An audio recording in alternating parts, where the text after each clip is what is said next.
గౌరవనీయులు పూజ్యులు శ్రీ గణపతి శ్రద్ధాను స్వామీజీ, గౌరవనీయులు పూజ్యులు శ్రీ దత్త విజయానంద తీర్థ స్వామీజీ, ఈ సమావేశానికి విచ్చేసిన భక్తులందరికీ పేరు పేరున మనస్ఫూర్తిగా నమస్కారాలు, అభినందనలు. ఈరోజు స్వామీజీని ఇక్కడ నేను దర్శనం చేసుకోవడం నా అదృష్టంగా నేను భావిస్తున్నా. ఆయన ఆశీస్సులు తీసుకున్నా. ఆయన ఎప్పుడు కూడా ఒక మంచి మనసుతో ఆశీర్వదిస్తారు. సమాజం కోసమే ఆయన పనిచేస్తున్నారు. ఈరోజు ఆయన చెప్పిన మాటలు కూడా మీరు వింటే, ఆయన నేను కష్టాల్లో ఉన్నప్పుడు ఆయన పూజ చేసి నాకు దాన్ని ఆ ఫలితాన్ని ఇప్పుడు నా చేతికి ఇచ్చారు. అంటే ఒక మంచి కోసం ఏ విధంగా ఆలోచిస్తారో స్వామీజీ ఒక ఉదాహరణ అని చెప్పి నేను మీకు అందరికీ తెలియజేస్తున్నా. వారి జీవితంలో మీరు చూస్తే దత్త క్షేత్రాలు పెట్టి అక్కడ భక్తుల కోసం అనేక సందర్భాల్లో రావడం.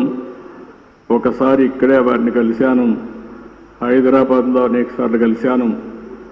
వారిని ఎప్పుడు కలిసినా ఎంత సమయం ఉన్నా అక్కడే ఉండాలి అనే మనశ్శాంతి ఆయన దగ్గర దొరుకుతుంది. అది ఒక అదృష్టం అని చెప్పి కూడా నేను మీకు తెలియజేస్తున్నా. చాలా తక్కువ సమయంలో ఒక మెసేజ్ ఇచ్చారు. నా సంకల్పం స్వర్ణ ఆంధ్రప్రదేశ్ చేయాలని. ఒకప్పుడు విజన్ 2020 తయారు చేస్తే చాలామంది సమైక్య ఆంధ్రప్రదేశ్లో తప్పుపట్టారు. కానీ ఆ విజన్ ఈరోజు యథార్థ రూపాన్ని చూపించే పరిస్థితి వచ్చింది. ఈరోజు ఏదైతే విజన్ 2047 స్వర్ణాంధ్ర దిశగా ఆలోచిస్తున్నాం, నేను స్వామీజీకి ఒకటే హామీ ఇస్తున్నా. ఏదైతే సంపద రావాలి, అదేవిధంగా మీ అందరికీ ఆనందంగా ఉండాలి. సంపద ఇవ్వడంలో మేము ముందుకెళ్తాం, కానీ ఆనందంగా మీరు ఒక పద్ధతి ప్రకారం ఉండాలంటే అది స్వామీజీ వల్లనే సాధ్యం అని చెప్పి కూడా నేను మీ అందరికీ తెలియజేస్తున్నా. ఎప్పుడు కూడా యథార్థాన్ని చెప్పే పరిస్థితిలో ఉండాలి. స్పిరిచువాలిటీ కూడా మనకు ఉండాల్సిన అవసరం ఉంది. అదే సమయంలో భగవంతుడు ఆశీస్సులు కూడా మనకు ఉండాల్సిన అవసరం ఉంది. ఆ భగవంతుడికి దగ్గర చేర్చే వ్యక్తే మన పూజ్యశ్రీ స్వామీజీ అని చెప్పి కూడా నేను మీకు తెలియజేస్తున్నా. చాలామందిని చూశాం, కానీ నాదస్వరంతో మన అందరికీ సమస్యలుంటే పరిష్కారం చేసే శక్తి ఒక్క మన స్వామికే ఉండడం మనందరి అదృష్టం కూడా. ఈరోజు మళ్ళీ నేను అన్ని క్షేత్రాలు తిరుగుతానని 53 రోజులు ఈ రాష్ట్రంలో ఉన్నారంటే వారు ఇక్కడ ఉన్నంత వరకు అన్నీ కూడా మనకు శుభమే జరుగుతుంది. నేను వారికి ఒకటే హామీ ఇస్తున్నా. మీరు చేసే ప్రజలకు మంచి కోసం మీరు తాపత్రయం పడుతున్నారు.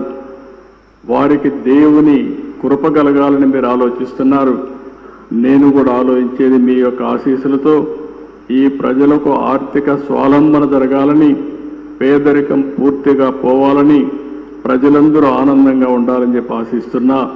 దానికి పూర్తిగా స్వామీజీ యొక్క ఆశీస్సులు కోరుకుంటూ ఈరోజు మిమ్మల్ని చూస్తే ఒక ప్రశాంతంగా కూర్చున్నారు ఇక్కడ. అంటే మీరంతా ఒక పరిపక్వంగా కూడా ఉన్నారు. స్వామీజీ పైన నమ్మకం, ఆ నమ్మకంలో కొంత శాతం పాలకులైన నా మీద కూడా పెట్టండి. మీకు స్వర్ణాంధ్రప్రదేశ్ దిశగా ముందుకు దూసైపోయే బాధ్యత నేను తీసుకుంటానని మరొక్కసారి మీ అందరికీ హామీ ఇస్తూ ఈరోజు ఈ అవకాశాన్ని ఇచ్చిన మిమ్మల్ని అందరినీ పేరు పేరున మనస్ఫూర్తిగా అభినందిస్తూ స్వామీజీకి మరొక్కసారి ప్రత్యేకంగా పాదాభివందనం చేస్తూ సెలవు తీసుకుంటున్నాను. జై హింద్.